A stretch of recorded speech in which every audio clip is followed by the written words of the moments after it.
He was a world-renowned surgeon, once celebrated for his life, saving work separating conjoined twins. But in his twilight years, a twisted obsession took root to reverse his life's work and join living beings together. His first success was a grotesque creation, connecting 3 dogs' head to tail, which he kept alive for 3 long months. But animals were no longer enough. His depraved ambition now demanded human subjects. To create his human centipede, he needed 3 people. As he pondered this problem, fate delivered. Lindsay and Jenny, 2 American students on a European vacation, find their road trip cut short by a flat tire. After a disturbing encounter with a lecherous passerby, they desperately seek help through the pouring rain. They stumble upon a secluded villa, home to the very man who was looking for them, Dr. Heiter. He feigns helpfulness, pretending to call for a rescue service while secretly drugging their glasses of water. The girls are cautious, but they can't possibly know the drug is colorless and odorless. When Lindsay accidentally spills her water, Heiter's patience wears thin. Done with the charade, he retrieves a syringe. Jenny succumbs to the drug, feeling dizzy and weak.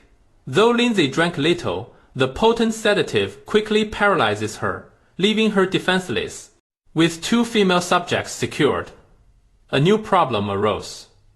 The first victim, the truck driver, was not a genetic match and had to be disposed of.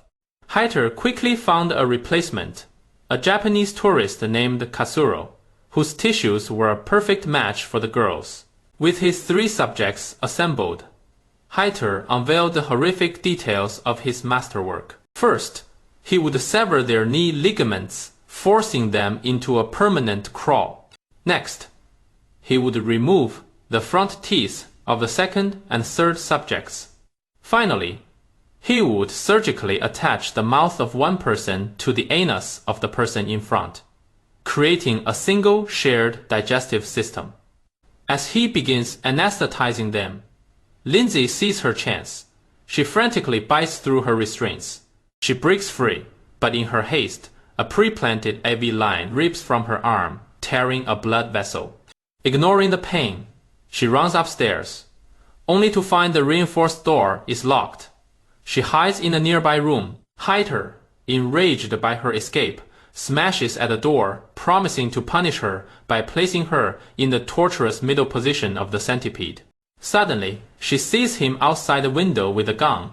In a panic, she finally gets the door open and flees, only to fall into the indoor swimming pool. Heiter calmly approaches, enjoying the cruel game. He tells her escape is impossible. Lindsay surfaces, begging him to just kill her rather than subject her to such a fate. Heiter mocks her will to live and activates a mechanical cover to close over the pool, forcing her to choose between drowning or surrender.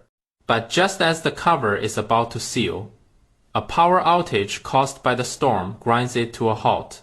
Seizing the opportunity, Lindsay climbs out, but instead of saving herself, she returns to the basement to free Jenny. She drags her friend's unconscious body out of the villa, but just as freedom seems within reach, a tranquilizer dart hits her in the back. All 3 are taken back to the operating room. Heiter begins by pulling their teeth. After a gruesome surgery, his creation is complete. The human centipede is born. Heiter awakens his pet with a triumphant shout, documenting their agony for his future Nobel Prize. He begins to train them, forcing Kasura at the front to eat from a dog bowl and fetch the paper. Inevitably, what goes in must come out.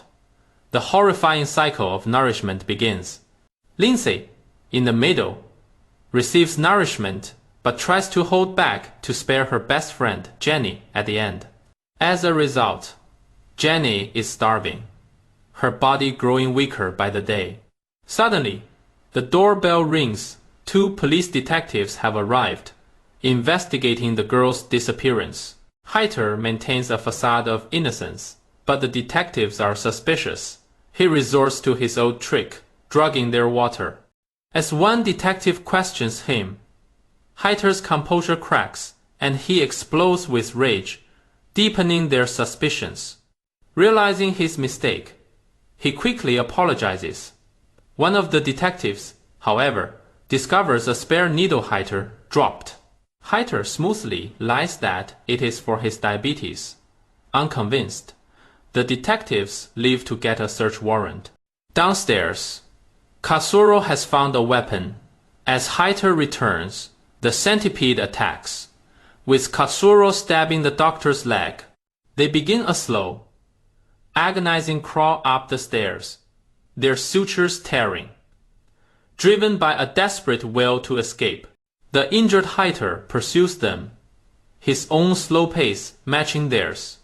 They reach the room where Lindsay previously hid, only to find the window has been repaired. Hope is shattered once more. As Heiter closes in, Katsuro grabs a shard of glass, preparing for a final showdown. But in a final, shocking speech of despair and atonement, he turns the glass on himself, slicing his own throat. Just then, the police return with the warrant, bursting in as the house descends into chaos. One detective finds the centipede, while the other, now sick from the drug, heads to the pool room. Heiter, hiding in the shadows, shoots the sick detective, who falls into the pool. The first detective rushes in, and in a final, bloody shootout, manages to kill Heiter before succumbing to his own wounds. In the silence that follows, Jenny, starved and suffering from infection, finally dies. Lindsay is left alone, trapped in the middle, connected to two corpses, her fate unknown. When scientific ambition escapes the bounds of humanity, it inevitably creates a disaster, a monument to madness built by a man who went from savior to monster.